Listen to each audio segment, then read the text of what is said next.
In the last two videos of this series, we talked about what deconstruction is, as well as what deconstruction is not. We also talked about some major pitfalls that you will want to avoid if you want to come through the deconstruction process with still holding on to your spirit or any piece of you that feels really important. Today, we are going to talk about some specific tools that you can use today, tomorrow, anytime that you are going through the process of examining a belief or questioning a message that you might have received from a religious setting. I've created a free guide called Tools for Deconstruction, which I talked about and linked in my previous two videos. If you haven't downloaded it yet, it's in the description below, and I highly recommend that you go ahead and get your copy of that. It's totally free and it's printable. That way you'll be able to follow along as we talk about these tools together.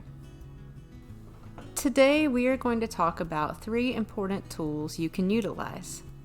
First, setting your expectations and knowing your why. Second, journaling and reflecting to yourself. And third, having support, structure, and connection.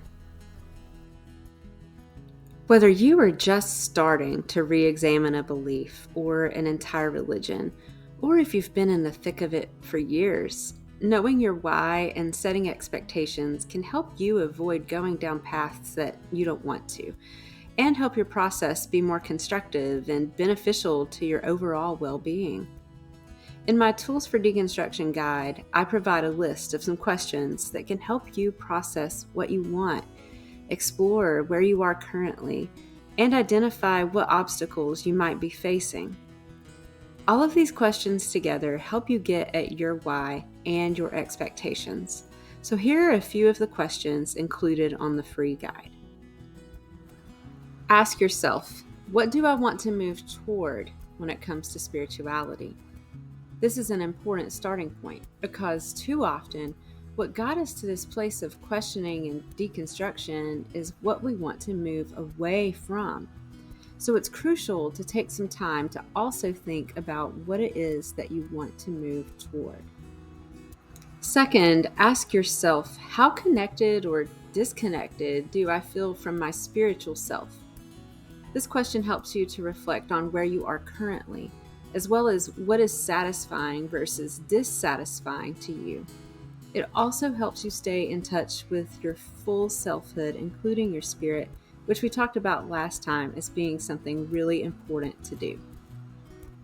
And third, you can ask yourself, do I have any unresolved spiritual trauma, pain, or even anger at religion and spirituality?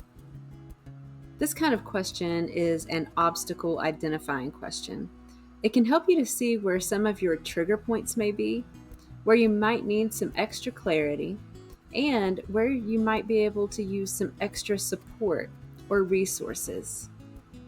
Now, once you've gone through some or hopefully all of these questions in the guide, you should have a pretty good sense of your expectations and your why for your spiritual questioning and growth. That will help you then as you begin to enter the process of self-reflection. Journaling is often underrated in its power and potential to help us move forward and be able to move past mental and emotional blocks that we might face.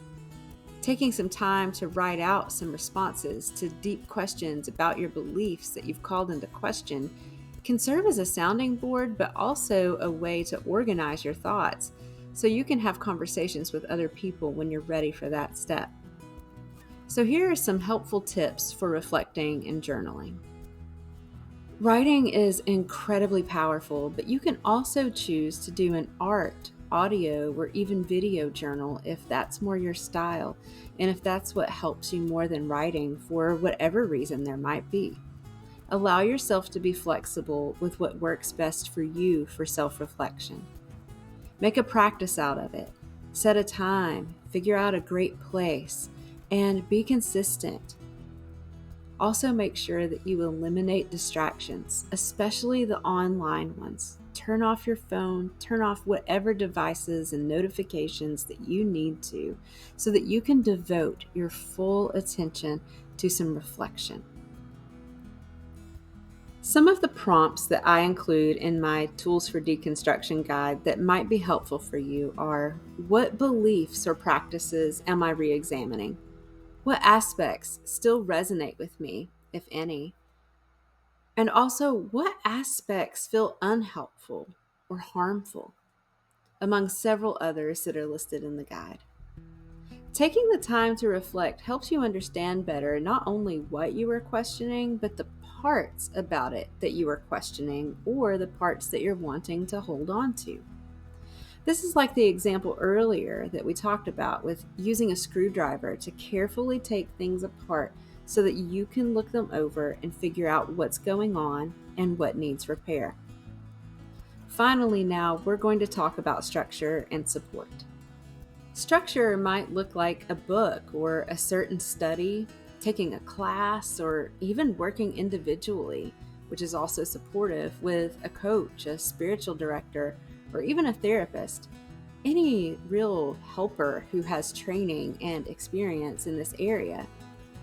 Having structure around a process helps you keep your momentum, and it gives you some organization and even accountability when you need it for yourself to keep the commitments that you made to you. Support is also crucial during your process, and not just on an individual level like working with a professional. I'm talking about having some community. It helps you to know that you are not alone. Community provides you with a chance to have conversations and work things out loud. In community and relationship, we also get a chance to hear others' perspectives, which offer us a chance to go deeper with our own, to feel seen, and to experience connection, which research shows us again and again and again that it is crucial to our health and well-being. Some places to find community might be a local progressive spiritual community, a book group, a group of friends you might have, or even online. It can be hard to find local community sometimes, especially if you live in a rural area. But online groups offer a chance to connect in ways we might not otherwise be able to. Sometimes structure, support, and community do go hand in hand, like they do in my online courses and community through Embodied Affirmation School, and it's linked below in the description. If you downloaded the free guide, you should have access to my community space for all Embodied Affirmation School folks called The Grove. And if you enroll in a cohort-based course or a live workshop, there are even more opportunities to connect at a deeper level through live meetings and online discussions. Regardless of how you choose to engage in community, it's important that you follow through and just do it, even and especially if it stretches you outside of your comfort zone. We grow best when we grow with other people. I hope that this series has been helpful for you. And remember, if it has, please be sure to subscribe to this channel. We're going to be talking more about spirituality, inclusion, and connection. Thanks so much for being here, and I'll see you next week with a new topic.